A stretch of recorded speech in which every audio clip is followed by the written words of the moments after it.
2, 1.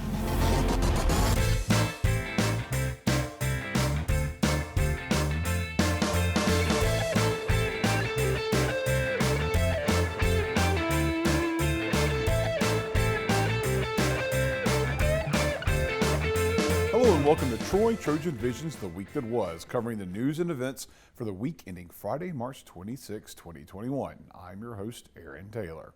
Next week, Troy University students will get the chance to vote for a new slate of officers in the Student Government Association. But before they cast their ballot, they have the opportunity to learn about the candidates through a televised debate airing here on TrojanVision. Claudia Peppenhorst gives us a look at how it all came together. The Student Government Association executive officer elections are upon us again, but before the big election day, the candidates got the opportunity to participate in a televised debate here at the TrojanVision studio. Tonight we're doing a debate just over a couple questions about like why we're running, what are our purposes, and what are our main points, and what things we wish to bring to Troy to make a better impact for the students and things like that. The debate consisted of each candidate answering questions formed by the student body, members of the SGA, as well as members of student involvement. With the questions, candidates were able to deliver their ideas and their goals if they are to be elected. I think it's really cool so that the students be able to see what our point of views. Not everybody's able to come see in person the things we do in SGA, and are able to see face-to-face kind of things we want to talk about. So I think it's a good chance people, especially in the time of COVID right now, people can stay at home and kind of listen to the things that we're trying to get across to the students and the impacts we're trying to make. And while the debate can benefit the candidates in their current campaign, it can also help spread the word of the upcoming election and encourage students to vote for years to come. We may be able to encourage students in the future to run for these positions as well and get to experience all of this. And it's just one big thing that helps get the word out to everybody that this is going on, and it really helps people to get involved. Not even just us, just people getting involved in general elections and wanting to tell their friends to vote and stuff. Like if you know someone who's running, or if you don't, if you like a candidate well enough, you just decide to vote for them, and that gets you involved in the process, and maybe gets you involved in the process for the next 3 or 4 years, or however long you're here. The SGA positions students can vote for are President, Executive Vice President, Executive Secretary, Vice President of Internal Affairs, and Vice President of Campus Affairs. The debate will be televised on TrojanVision starting this weekend. It will also be posted to the Troy TrojanVision YouTube page on Monday. Students can vote for candidates on March 31st through their Troy email. Claudia Peppenhorst, Troy, TrojanVision News. March is Women's History Month, and in celebration, Troy University Student Government Association honors a number of outstanding female students on campus. Last Thursday, the outstanding women were recognized. Kaylee Wright has that story. On Thursday night, SGA celebrated the most outstanding women on campus with dinner and an award. Barbara Patterson, the Director of Student Involvement and Leadership, explains why Troy University presents the Most Outstanding Woman Award each year. Many years ago, when they thought about how could they honor Women's History Month and what could they do to make Women's History Month special on our campus, and they decided the best way to do that would be to honor women student leaders who make such a difference on this campus throughout the month of March, and that's how that program began, and it has continued. This award goes to women who are a positive influence and are willing to serve their campus and the community. Many of these candidates have been working to receive this award since they came to Troy. It feels like a dream come true. I have wanted this award since I was a freshman, and to know that my hard work and everything that I've done for this university does not go unnoticed. The fact that this university even has an award like this is actually incredible. Nick, the VPCA, put it best. Sometimes women's hard work goes unnoticed, and for us to have this honor is absolutely incredible. So it feels like a dream. The most outstanding women were not the only ones who were celebrated that evening. The Mr. and Miss Trojan Pride Award was presented for the very first time. It feels really awesome, especially it being a brand new award. It feels really great to be the first one ever. Mr. and Miss Trojan Pride is an award that, according to Mr. Trojan Pride himself, comes with benefits. So my most favorite thing is just simply being able to serve the students in a new capacity. This is a really great platform, and I hope that I can use it well. But also, this really cool sword that we got, it's probably my second favorite thing. Kaylee Wright, Troy, TrojanVision News. The home of the SGA, Troy's Student Involvement Offices, has a new look after renovations were made to the second floor of the Trojan Center last fall. Jacqueline Lambert gives us a look. After months of renovations and being displaced into meeting rooms, the Student Government Association has a new and improved place to call home. Room 215, located upstairs in the Trojan Center, is home to SGA as well as UAC and Student Involvement and Leadership. The university began looking into renovating the Trojan Center in the fall of 2019, and one of the focus areas would be the SGA office. During this time, it was to make his office area a little bit more student-friendly, student-focused as well, to modernize the look too as well for the Student Center for the next couple of years. We also wanted to make it so that way we had more area for our student workers and student organizations to come up to our office to meet and to have spaces to meet, executive office to meet after hours when our office was closed. So we did some different type of renovations. We made a more of an open look inside of our office space. We also added a boardroom to the front area. In our boardroom in the front area, we will be able to have it where student organizations and presidents will have the code to come up to the meeting room and to have student meetings. Renovations began in the summer of 2020 and were completed in February of 2021. Some of the new additions to the SGA office include individual offices for SGA officers, freshman forum directors, and staff, as well as a kitchenette area and a boardroom. Although this project is not complete, Williams hopes that this can positively impact student involvement on campus. I think it affects us and SGA a lot. We'll be able to have more meetings inside of our office with bigger student groups. We have a lot of space and a lot of renovations. We still have some more time and some more things that we need to add to our space. We're looking to add some more tables and conference chairs. And once we have some kind of a little bit more restrictions lifted from COVID, we'll be able to have more room for our students to come and meet and actually meet inside of our very open area. Jacqueline Lambert, Troy, TrojanVision News. Last Thursday night, the International Arts Center held an art talk for an exhibit showing one artist's take on quarantine life in Alabama through the lens of a small camera taken on his afternoon walks just 1 year ago. Seth Feiner has the story. Well, we have just passed the 1 year mark of the nationwide quarantine and stay-at-home orders. This time last year, many were looking for a way to de-stress and break through cabin fever. Artist Micah Mermilliod had the same idea, but he also decided to capture it on film. After the first 2 weeks or so, I just started going on walks again, just as a way to get out of the house. And that kind of evolved into me noticing changes throughout my community that were happening. And I started bringing cameras with me, and it just kind of evolved into this, documenting the changes that I was noticing, good and bad, in my community. On Thursday, Mermilliod's pieces were part of the International Arts Center Art Talk on his exhibit entitled Quarantine Walks. The event featured finger foods, as well as discussions on his collage art pieces, which showcased images from around Alabama. This was Quarantine Walk from April 26th. So this was actually a walk through Fairhope. This is the Fairhope Pier and their fountain area. And this was one of the things, I guess one of the more positive scenes that I captured during quarantine. And it was a happy moment for me because I'd never really been here before. So it was kind of an excuse for me to get out and I guess discover some new areas in my community that I'd never been to. Mermilliod's pieces also highlighted social movements that were taking place this time last year within the state. So this was the last piece in the series. This is Quarantine Walk from May 31st. And I felt like this was kind of like the closing of the chapter for Quarantine Walks. This is a picture depicting the Black Lives Matter protest that happened in Mobile on the 31st of May. I felt like this was kind of the first moment where I felt like the spotlight wasn't completely on how everybody was in quarantine, and the, I guess, social spotlight was starting to shift onto this, which this is something that I definitely want to continue to work with in the future.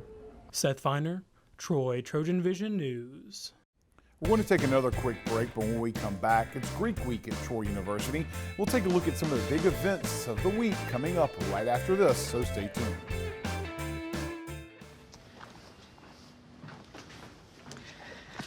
All right, I know this isn't any fun to talk about, but we should. Okay, so who's gonna do what?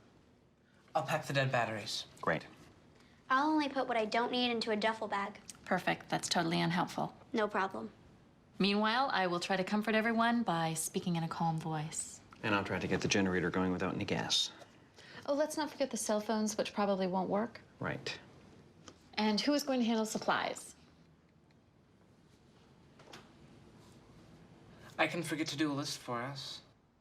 Thanks, pal. Well, I think we couldn't be any less prepared. I'm proud of you guys.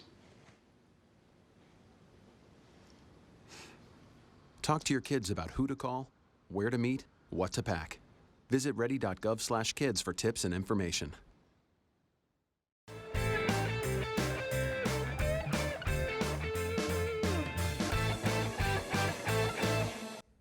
This is Greek Week at Troy University. Fraternities and sororities are taking part in a number of competitions to see who's the top Greek organization on campus. However, the groups took part in one event that could end up saving lives. Alex Albritton has the story.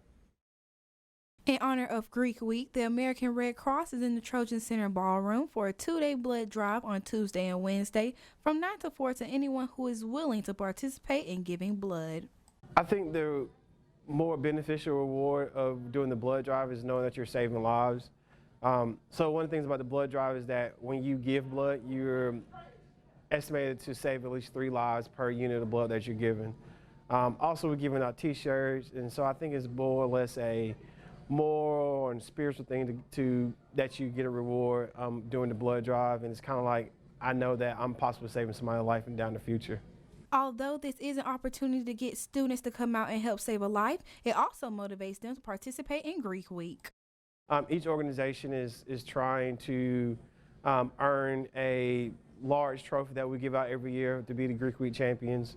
So throughout the week, there are different activities and festivities and different challenges for the students to do to earn points to become the overall winner. Although COVID cases have declined nationwide, it is still vital for everyone to attempt to donate blood whenever they can. The most important part is for people to understand, though, during the pandemic is that it is still safe to donate blood.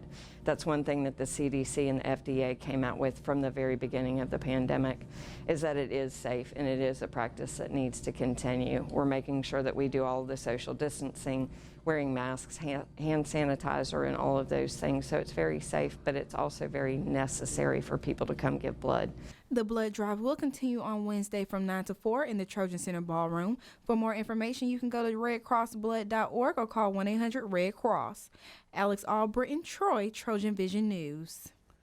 And this year, there were a few new additions to the Greek Week competitions, along with a new location that helped contribute to the event changes. Austin Miner gives us a look.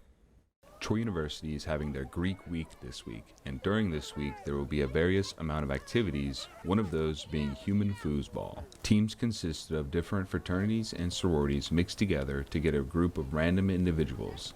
Teamwork is key in this variation of a popular game. Instead of one person, you have multiple, so pulling the wrong way can make your teammate miss or yank them away from the action. So Greek Week, I hope to be able to grow close with members of Delta Chi, Lambda Chi, and the sorority we're partnered with, and also be able to grow closer with the other sororities and fraternities, because it's a competition, but it's also to grow closer. You're able to contact and communicate with other people like you're not used to. I think it's really just seeing everybody come together from all the different fraternities and sororities, and the bonds and the friendships that we build. That's probably one of my favorite parts.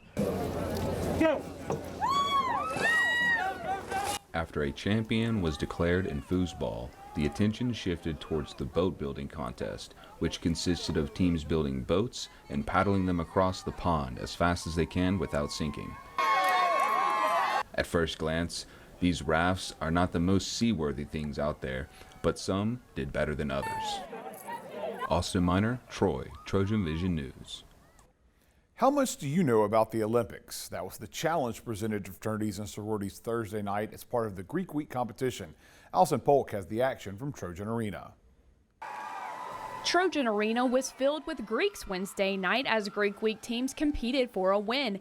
And even though they were on the basketball court, the game was the last thing on their minds. No, the Greeks were using their minds to answer Olympic-themed trivia questions. So tonight is trivia night, and it's an opportunity for all the teams to come together, and you'll have a couple representatives from each team, and they're able to answer questions about the Olympics. That's the theme for Greek Week this year, and so it's a chance to learn a little bit more about our theme. To make things more interesting, trivia night was set up Jeopardy style, where teams had to answer the questions in the form of a question. So Jeopardy style kind of offers you a statement. So let's say this sport has 2 goals and 5 players on each team. And the person playing would say, what is basketball? So you answer in question style, and so that'll be kind of how the night goes on. The Jeopardy style trivia made the night more difficult than expected for some contestants, but for others, they found the format to be very enjoyable. And I really enjoy the Jeopardy style because I've been growing up watching Jeopardy my whole life. Like, I'm used to the questions and the format. So I really enjoy it personally. I don't know if other people will like that format, but I mean, to me personally, I think that it's a great way to do it, and it's a good mix of hard questions versus easy ones as it goes down the rows. So. For more updates on the Greek Week activities, you can visit @Troy Greek Week on Instagram. Allison Polk, Troy, Trojan Vision News. We're going to take a short break. When we return, we'll see how Trojan fans cheered on the women's basketball team during their appearance in the NCAA tournament. Stay tuned, we'll be right back. If you store your guns properly. So not just anyone can get to them. I'll feel safer when I'm playing outside. Safer when walking home. I won't have to tell so many family members. I'm sorry. I won't hear as many scary stories. Or scary news reports. I won't have to hold someone's hand and shout you're gonna make it. And I won't have to tell my kids, this isn't a drill. Please. Please. Please. Please. Please. Do it for us. For us. Do it for us. Your family, friends, and neighbors are all counting on you. Never let your gun get into the wrong hands. If you own a firearm and are not using it, please be responsible and be sure that it's stored in a safe place. Remember, always, lock it up. For more information on firearm storage safety, visit ncpc.org.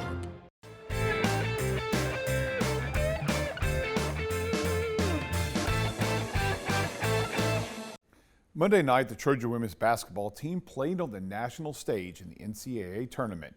And while a national audience watched as the Trojans tried to make history, there was a group of local Trojans gathered to cheer on the team. Diondra Larkin has the story. The Troy administration held a watch party for the women's first round at the NCAA tournament. However, it fell short by only 4 points to the Texas A&M Aggies. Phenomenal game that took number 2 Texas A&M all the way to the wire, almost became the first number 15 seed to pull off the upset there, but this is a great opportunity for us to get together, share some opportunity with our fans to come together and watch the game together, not just here in Troy, but also in Dothan and Montgomery as part of a great evening here tonight. Despite the controversial call made at the very end of the game, leading the Trojan women to not make it past the first round, Troy administration says they are proud and know they fought all the way up to the end. And they fought tooth and nail all the way through out there. What can you say about Alexis Dye, the Sun Belt Player of the Year, and Felms Karenga? They had a fantastic showing there. You know, they showed that Troy can compete with anyone, anywhere, anytime. It was fantastic to see how they did there. This team, though, they're going to be back. You can tell we've got a great foundation built here. Really excited about them being not just Sun Belt champions, but going out on national display, showcasing the brand of Troy University out there. So incredibly proud of this team, these young ladies. They did so much for us, battling through COVID up this year and all the challenges that came with this season. But for them to go out like this, it just makes me proud to be a Trojan tonight. Gaining another year due to the COVID-19 pandemic leaves the Trojan women with a big decision to come back to Troy or pursue their academic careers. So our seniors tonight, it's not necessarily their last game. They'll get back together with our coaching staff and reevaluate. Some will graduate and they may choose to pursue the next step in their careers there, but some will get a chance to come back here as well too. So that'll be a conversation that our student athletes have with the coaches at the end of the season. But tonight we're just glad to see them go out and play such a great game there. And I know there will be some of those that come back next season, and the foundation is fantastic for this team to get a chance to go back out and hopefully repeat as conference tournament champions once again next year. I'm Deandra Larkin, Troy, Trojan Vision Sports. The Trojan baseball team opened Sun Belt Conference play with a series win over Georgia Southern. Stuart Bradley has the highlights from Sunday's rubber match. After being losers of 8 of their last 10, the Trojan baseball team came into Sunday's matchup against Georgia Southern looking for a series victory. Not only did the Trojans jump out to an early lead, but many of those runs came from balls that sailed over the fence behind me. Logan Cerny got the Trojan bats started with a solo left field long ball in the first. Georgia Southern would briefly hold the lead before Clay Stearns and William Sullivan took back the lead with long balls of their own in the bottom of the second. The Trojans wouldn't look back as they put up 4 more runs in the third, with Dalton Sigfield nabbing an RBI triple as part of a 3-hit performance, while Cerny smashed his second home run on the day. I thought his home run in the first inning was an important first inning run for our team to give us a nice boost into the game. It came with 2 strikes on a breaking ball, and he stayed on it and was able to get it out of the ballpark. We go up 1-0, we go out, we get 3 outs, and we come in and we hit 2 more solo homers. I felt great. Swing's coming along good. Kind of struggled a little bit last week and worked real hard to get everything right back, and definitely showed this weekend. I'm happy. As the Trojan offense lit up the scoreboard early on, the Trojan defense lit up the scoreboard with zeros down the stretch. Starting pitcher Bay Witcher pitched 6 innings and recorded a strikeout, with the Trojan bullpen managing to keep the Eagle bats at bay for the final 3 innings. Behind the pitching, the Trojan defense managed to field the ball effectively, turning 3 double plays on the afternoon, helping to secure an 8-4 victory. I'm really proud of the guys at the end of the game. Gamble, Oates, and Pettis did a great job, kind of in different roles. They were thrown into the fire a little bit, so really proud of what they did to hold that lead. You have to get outs, you have to get zeros to win the game. Those are difficult things to navigate. When you have a lead, the challenge is to throw strikes and make them beat you swinging the bat. And I thought we did a pretty good job of that today, Bay in particular. Next up for the Trojans, a Tuesday night matchup on the road against Alabama State. Stuart Bradley, Troy, TrojanVision Sports. It's time for our last break. When we return, we'll learn about Troy University's plans for life after COVID. Stay tuned, we'll be right back.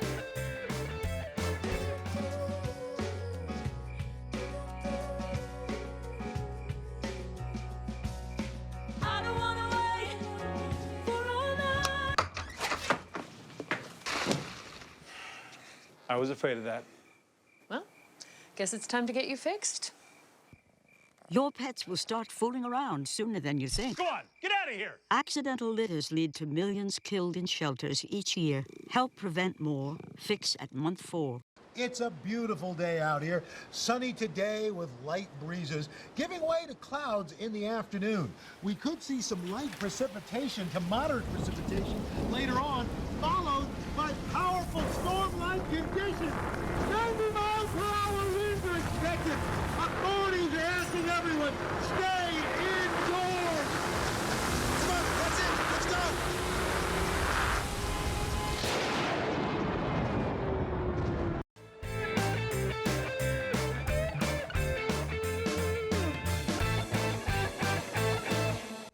Troy University is making plans for life after COVID. We'll learn more about what the university has planned in this week's Trojan Talk.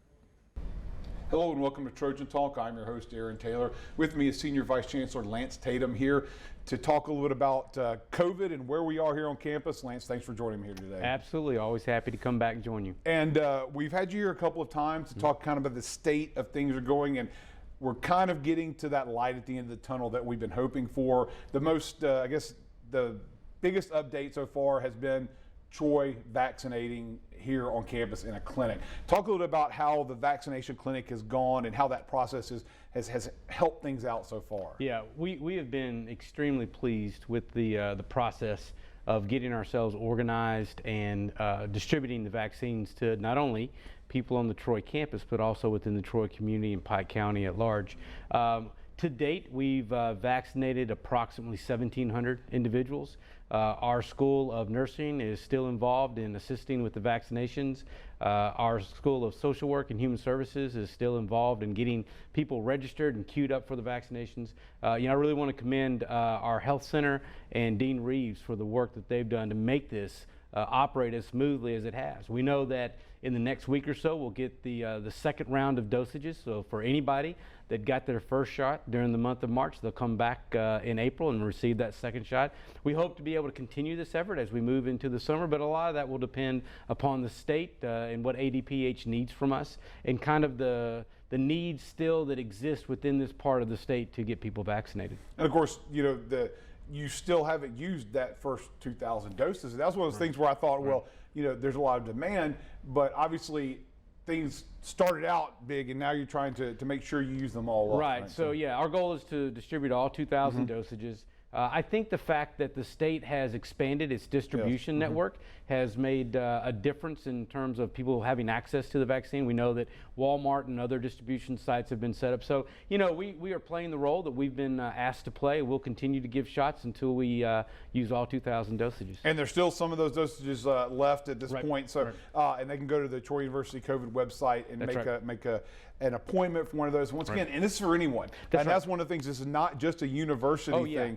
Anyone out there that wants to get vaccinated can come on campus and get vaccinated. That's right. Those that meet the criteria that is provided to us by ADPH. But yeah, if you meet that 55 years of age or older, if you have pre-existing health conditions, if you're part of the group of frontline workers, then yeah, absolutely. We want to encourage everyone who needs the vaccine, who hasn't yet been able to get access to the dosage, to come and get registered on the website and come visit us. Well, let's talk a little bit about the plan for the university, because it's something that you put out recently about one thing. The first thing that I enjoy, fun in 21, the plan for the fall, because right now the goal is, where are we going to go from here? So I think that there are two pieces to that question. The first piece is, what are we going to do with the remaining part of the spring that's left to complete? We have, after April the 9th, and that's kind of our next benchmark date. On April the 9th, the governor will make an announcement as to the status of the Safer at Home order. We anticipate that she's going to go ahead and pull that order back and expire the order, which means things will open up a little bit. On this campus, well, on all Troy campuses, we're going to remain with the protocols and the guidelines that we had put in place last fall. So we're still going to ask people to wear the mask. We're still going to social distance, and we're going to promote the personal hygiene. But we have been very diligent in our protocols and our guidelines, which has made a huge difference in our case count. Even coming back after spring break, which was a little bit of a concern for people, our case count has never gotten above 3 to 4 on our daily count. In fact, with the last 2 days, we've had 0 new positive cases for faculty, staff, or students. So, we're going to stay with what we've been doing to get us to the spring. Now, the summer we're still working on. We anticipate there'll be some changes to the summer schedule. We most likely will open up a little bit on the class attendance, class enrollments, a few more people in seats. We'll just kind of have to take that and work through that over the next month. The fall, though, the goal is to be back into a normal operational status. That means that classes won't have restrictions on enrollments other than what would be the cap for the class. We won't be restricting events or activities on campus. We really want to make sure that our incoming students and those who are returning know that this is going to be as close to a normal college environment as you can get. Of course, that is all based on how things go in the world. Where the fingers are crossed, hopeful. That's right. That's where we're going to be. Yeah, thank you for reminding me of that. Yes. That's the qualifying statement we always make. And that is, if all things stay the same and the trend lines continue to improve, that is our hope. But we always know that there are things that could happen over the next 3 months that will change our direction. Of course, that's what you're talking about, like summer. We still have a lot of time before that happens. The summer, we all know it's a little bit slower around here. So it seems like it's a good opportunity to kind of be able to play around with the concepts of what you're doing. Yeah, great transition period for us. Not a lot of students on campus. Most faculty are not teaching during summer, so gives us a good chance to kind of take a critical look at it, see what we want to do. Well, Lance, here's hoping that things keep going that direction, and we are having fun in 21 come fall. So thanks for joining us here. Absolutely. And once again, the coronavirus website, troy.edu/coronavirus, for any information that they want to know about what's going on campus. That's it. Thanks for joining us here today. Absolutely. Thank you for joining us on today's edition of Trojan Talk. And that's the week that was. To find out what's happening on a daily basis, you can tune into Troy Trojan Vision News at 5, 6:30, and 10:30 Monday through Friday, or you can visit us anytime on the new Troy Trojan Vision news blog at today.troy.edu/TrojanVision to see online content from Troy Trojan Vision News. Until next time, have a good week.